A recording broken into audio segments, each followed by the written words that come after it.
the life and legacy of the People's Pope. The somber tolling of St. Peter's Basilica's great bell, known as Il Campanone, echoed throughout the Vatican to announce the passing of the Pope. Soon, church bells all over Rome joined in. Last February 14, Pope Francis was admitted at the Gemelli Hospital in Rome for bronchitis. Although the pontiff had repeatedly battled and hurdled respiratory health issues, this time it developed into pneumonia on both lungs. Before this, the Pope managed to meet with Vatican officials and guests and even presided a Sunday Mass despite having difficulty breathing and having to pass on speeches to his aide. He didn't stop working at the hospital. During his first 2 days, he made video calls to the Holy Family Parish in Gaza, led by an Argentine priest. He made the call every evening at 8 p.m. local time for nearly 15 months that Gaza was being bombed to check in on the parishioners and impart his blessing. On the third day, the Pope sent a text message to the parish priest to once again extend his blessing and thank the parishioners for their prayers. On February 19, Pope Francis also accepted the resignation of a Canadian bishop accused of sexual abuse and appointed a new one. But after many days in the hospital, the Pope gave in to his illness. He was 88 years old. Pope Francis, born Jorge Mario Bergoglio on December 17, 1936, in Buenos Aires, Argentina, was the first Pope from South America and the first non-European Pope in over 1,200 years. The eldest of 5 children of an Italian immigrant father and an Argentine mother, he worked as a bouncer, janitor, and as a chemical technician, for which he earned a diploma. At the age of 21, he contracted severe pneumonia, which required the excision of a part of his right lung. His recovery from the life-threatening episode of his life became a major turning point, as he then entered seminary and joined the Society of Jesus as a novice in 1958. He studied humanities, philosophy, and theology. He taught literature and psychology and was ordained into priesthood in 1969. He was named Auxiliary Bishop of Buenos Aires in 1992, Archbishop in 1998, and Cardinal in 2001. Amidst the economic crisis and recession in Argentina in 1998, Cardinal Bergoglio gained recognition for his humility. He lived in a modest apartment, cooked his own meals, walked and used public transportation, and made regular pastoral visits to the poorest communities in Buenos Aires. In 2013, the world was shocked by the resignation of Pope Benedict XVI, and in a papal conclave, Cardinal Bergoglio was elected as the new pope by 115 cardinal electors.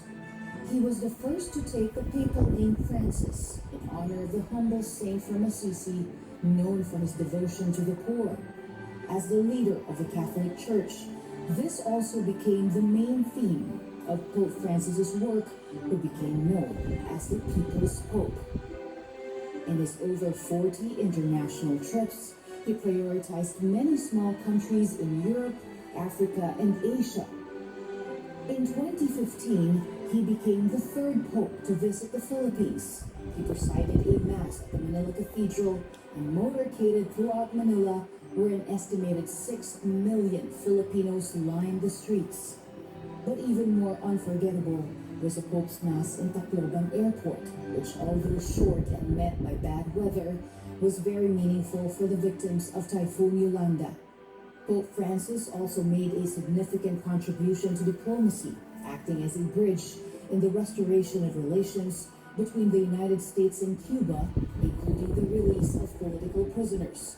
He also visited Iraq in 2021 to encourage dialogue among different religions. Pope Francis also repeatedly condemned the wars of Russia in Ukraine and Israel in Gaza, and became one of the strongest voices calling for peace. He also called for compassion for refugees and rebuked the mass deportation of illegal immigrants by the Trump administration in America, saying that it damages the dignity of people who only left their land for reasons of extreme poverty, exploitation, or persecution. The Catholic Church also became more inclusive under Pope Francis. In 2023, he approved a Vatican ruling allowing blessings for same-sex couples. He also criticized laws against homosexuality and stated that it is not a crime, although he later clarified that sexual intercourse outside of marriage is a sin.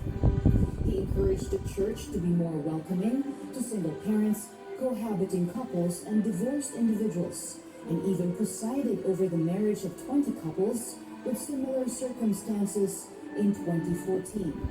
Pope Francis also focused on the issue of sexual abuse in the church. In 2019, he called a bishop summit to discuss the problem and instituted a law requiring all dioceses worldwide to act on and investigate cases of sexual abuse. Based on Vatican tradition, the papal ring and seal are smashed upon the death of a pontiff to mark the end of his reign. The burial takes place 4 to 6 days after his death, while the church observes 9 days of mourning called Novemdiales.